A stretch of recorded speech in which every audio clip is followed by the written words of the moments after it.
على أندية أفريقيا الحذر. الوداد المغربي راجع بقوة بصفقات مرعبة. الوداد المغربي بعد ما تعاقد مع مكوينة مدرب صن داونز راح وعمل 21 صفقة جديدة، تخطيط للمستقبل، مش بس سنة ولا سنتين، تخطيط ل15 سنين قدام. صفقات من الأفضل في تاريخ القارة للمنافسة على لقب العالم والسير على خطى منتخب المغرب. الوداد تعاقد مع ثلاثي برازيلي على أعلى مستوى، من أفضل الصفقات في تاريخ أفريقيا.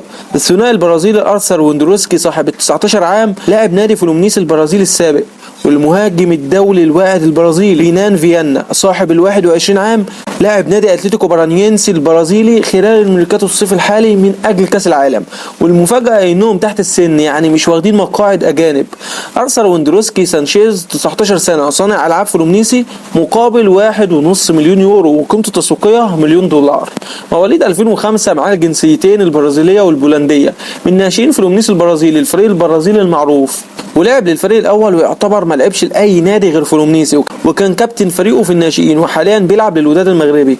بيلعب صانع العاب ومهاجم وكمان لاعب نص ملعب رقم 8. لاعب وصفقه سوبر، خصوصا انه لسه لاعب صغير وقدامه هامش للتطور بشكل مرعب. اهم مزايا اللاعب انه بيلعب بالقدم اليسرى، طبعا لاعب مصدر اكل عيشه التسديد، بيستلم في المساحه ويعدل ويسدد، يستلم على الطرف يسدد ويلعب ار2، يستلم في العمق يسدد. اول قرار عنده قرار التسديد وبيسدد بشكل مميز. متخصص الكور الثابته في فرقته، سواء فاولات على حدود المنطقه او ضربات ركنيه، وبيلعبها بشكل مميز. لاعب من الناحيه الدفاعيه بيعرف يفتك الكره رغم حجمه الصغير جسمانيا، لكنه بيعرف يحط جسمه ويقطع الكره بذكاء ومهاره كبيره.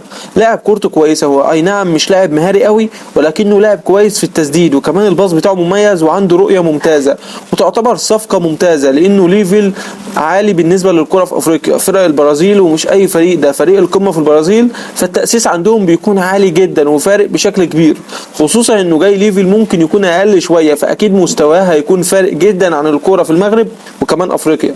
اما بقى بخصوص السفاح رينين فيانا، فده حرفيا سفاح برازيلي، ما تعرفش الوداد جابه منين.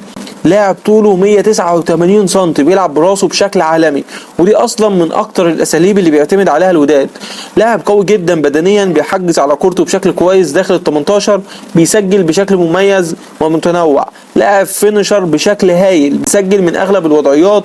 لاعب للمنتخب البرازيلي تحت 20 سنه، فاز معاهم ببطولات مختلفة. لاعب عالي جدا جدا جدا. الوداد تعاقد مع فيانا صاحب 21 عام لمدة موسم على سبيل الإعارة، قادم من فريق اتلتيكو بارانيينسي البرازيلي مع خيار شراء عقده عقب نهاية إعارة اللاعب، والشراء إجباري بدون موافقة الوداد لو سجل أكتر من 15 هدف، وكمان نسبة 30% من إعادة البيع مستقبلا. لعب فيانا 6 مباريات دولية مع منتخب البرازيل تحت 20 عام، ودافع عن ألوان فريق الشباب بنادي اتلتيكو بارانيينسي خلال 20 مباراة، سجل 10 أهداف وقدم تمريرة حاسمة بمعدل مساهمات تجاوز 50%. لاعب وصفقة سوبر، ما تعرفش الوداد عاوز ايه بال21 صفقة اللي عملهم دول. فريق ناوي على السيطرة على الدوري المغربي والرجوع تاني للمنافسة على كأس أفريقيا، ده غير مشاركته في كأس العالم اللي بالتأكيد هياخد منها ملايين الدولارات، وكل ده من غير ما ياخد فلوس من البطولة. ما بالك بقى لما يلعب كأس العالم ويبقى معاه فلوس، هيعمل صفقات عاملة ازاي على أندية أفريقيا؟ الحذر.